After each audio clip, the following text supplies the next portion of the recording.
Velkommen til min serie, hvor jeg fortæller om de svære trolddomstitler, jeg har oversat. I dag skal det handle om Kolossernes skygge. Oh yeah!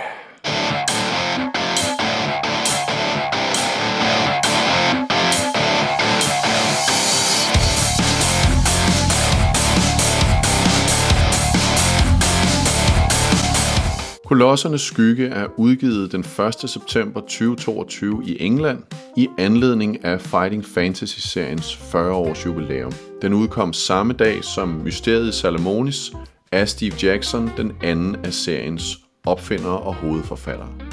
I Kolossernes skygge spiller man en eventyr, som skal ud og forsøge at stoppe de her jernkolosser, som er ved at rasere Atlantia. De er nogle rigtig nasty typer.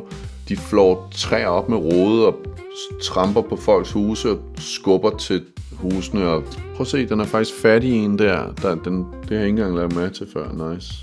Og nede i hjørnet er der en, der rider på sin gris, tror jeg. Ja, okay.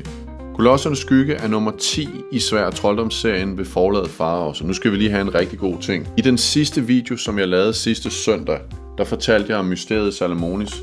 Og den er nummer 11, så der er virkelig styr på rækkefølgen her. Bare lige rejse tilbage i tiden, og så gør sådan her, så er alting i orden. Kolossernes skygge er Ian Livingstones Fighting Fantasy bog nummer 15. Det er langt fra alle, der er udkommet på dansk, men jeg synes godt, man kan sige, at på det her tidspunkt, der er Ian begyndt at genbruge nogle af sine gamle idéer. Jeg vil give et eksempel. I Kolossernes skygge kan man på et tidspunkt komme til at deltage i en tærtespisningskonkurrence. Har vi ikke haft det før? Den første spisekonkurrence, som jeg har fundet i nogle bøger af Livingston, det er i Heltenes Slagmark. Her får man et fint billede af en fyr, der hedder Vomsen, som har en udskæring i bordet, og så sidder han der og udkonkurrerer alle i at grovæde. Man kan stille op i konkurrencen og få noget godt ud af det. Lidt det samme gør sig gældende i Tilbage til Ildbjerget. Der er der også en spisekonkurrence, men der er det forøjne, man skal spise, og fornøjelsen ved det er markant lavere. Men der er altså også en tærtespisningskonkurrence i Kolossernes skygge. Oprindeligt blev jeg spurgt, om jeg ville oversætte begge de her to titler, men på det tidspunkt var jeg i gang med at oversætte denne her, De 7 slanger af Steve Jackson. Forlaget spurgte, om jeg ville afgive en af de her to, sådan så en anden oversætter kunne komme til, og den kunne udkomme lidt tidligere. Det sagde jeg ja til, og jeg beholdt Mysteriet Salamonis, mens Kolossernes skygge gik til den fremragende spiltester Dan Dalvang Fabricius. Undervejs i Dans oversættelse, der kom han i lykkelige omstændigheder. Og det betød, at han lige pludselig ikke havde så meget tid som tidligere.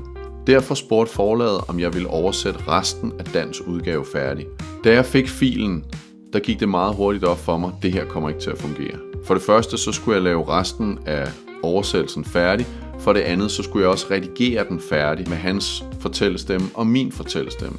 Og jeg meddelte forlaget, at det kunne jeg simpelthen ikke. Så sagde forlaget, godt, så oversæt den forfra. Men jeg synes ikke, at Dan havde gjort et dårligt stykke arbejde. Faktisk var der nogle aldeles glimrende ting i, som jeg besluttede at beholde. En af de ting, som blev bevaret, det er navnene på de 3 trolde, man kan møde undervejs i historien. Du ser dem her, de går ved navnene halvdum, heldum og mere dum.